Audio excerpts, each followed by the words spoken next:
রাষ্ট্রপতি শাহাবুদ্দিন চুপ্পুর ছবি সরানোর নির্দেশ দিয়েছে। বেশ কিছুদিন ধরে অনলাইন সোশ্যাল মিডিয়ার মাধ্যমে এরকম খবর কিন্তু আমরা শুনতে পাচ্ছি। সেটি হলো বিভিন্ন কূটনীতিক যেই দপ্তরগুলো রয়েছে, কূটনীতিক অফিসগুলো রয়েছে, সেই অফিস থেকে, দূতাবাস থেকে রাষ্ট্রপতি শাহাবুদ্দিন চুপ্পুর ছবি সরানোর নির্দেশ দেওয়া হয়েছে। এখন এই নির্দেশ কে দিল, কারা দিল, কেনই বা দিল, এবং এই নির্দেশ দিয়ে কেন চুপ করে আছে সরকার?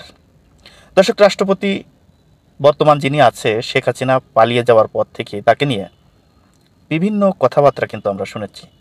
তার বিরুদ্ধেও অনেক কথা শুনেছি, তার পক্ষেও অনেক কথা শুনেছি। বিশেষ করে তার বিরুদ্ধে অনেক কুবাগণ্ডা আমরা শুনেছি। এখন কথা হচ্ছে, রাষ্ট্রপতি শাহাবুদ্দিন চুপ্পু সেই 1 বছরের বেশি হয়ে গেল, সে এখনও পর্যন্ত রাষ্ট্রপতি হিসেবে বহাল রয়েছে। কিন্তু এই রাষ্ট্রপতির কাছ থেকে আপনারা আজও পর্যন্ত দেশের বিরুদ্ধে কোনো ষড়যন্ত্রমূলক কোনো কথাবার্তা কি শুনেছেন? শোনেন নাই।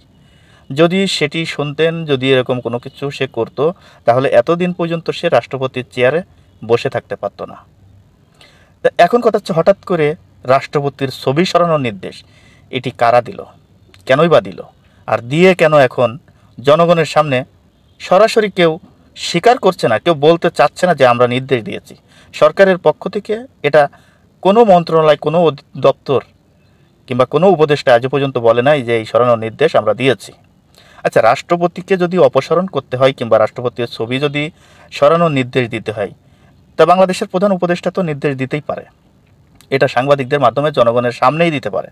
রাষ্ট্রপতিকে সরানোর নির্দেশ দিলে এমন কোনো সমস্যা হবে দেশের, কিংবা কেউ তার পক্ষে আন্দোলন করবে, এরকম তো কোনো কিছু নাই।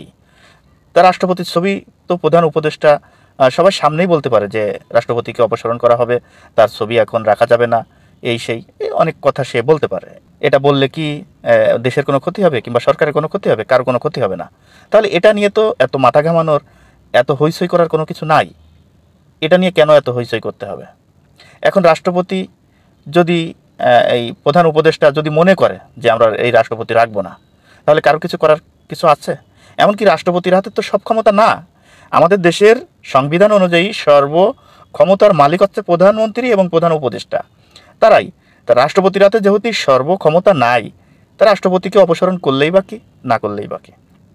তা রাষ্ট্রপতিকে নিয়ে যেই খবর আমরা বিভিন্ন সোশ্যাল মিডিয়ার মাধ্যমে আমরা শুনতে পাচ্ছি, এই ধরনের খবর আমরা শুনতে চাই না। আমরা যে কোনো বিষয় খবর শুনলে আমরা ক্লিয়ার খবর শুনতে চাই, একেবারে কাটছিট জেনুইন খবরগুলো আমরা শুনতে চাই, যেই খবরগুলো শুনে মানুষ বিশ্বাস অর্জন করবে এবং সত্য ঘটনা বললে জোর গলায় কথা বলতে পারবে।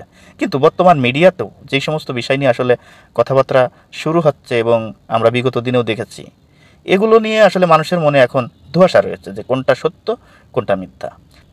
দর্শক, আজ এই পর্যন্তই। ভিডিওটি যদি ভালো লেগে থাকে, তাহলে আপনাদের কাছে অনুরোধ থাকবে যে আমার এই ভিডিওটি বেশি বেশি করে শেয়ার করবেন, লাইক করবেন এবং আপনাদের মতামত আপনারা কমেন্ট বক্সে জানিয়ে যাবেন।